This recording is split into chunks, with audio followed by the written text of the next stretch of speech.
श्रीकृष्ण परब्रह्मणे नमः।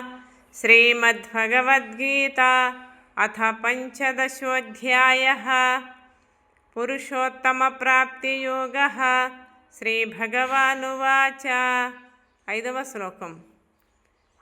निर्मानमोहाजितसङ्गदोषाः अध्यात्मनित्या विनिवृत्तकामाः द्वन्द्वैर्विमुक्ता सुखदुःखसंज्ञैः गच्छन्त्यमूढा पदमव्ययतत्।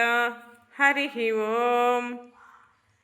అభిమానమోహములు లేనివారు, ఆసక్తి దోషమును జయించినవారు, అధ్యాత్మ జ్ఞానమును మునిగినవారు, కోరికలను దాటినవారు అగు పండితులు ఈ అవ్యయ పదమును పొందుచున్నారు అని భగవంతుణ్ణి అర్జునుకు చెబుతూ ఉన్నాడు. భగవంతుడు ఈ విధంగా ఈరోజు ఏకాదశి పర్వదినము.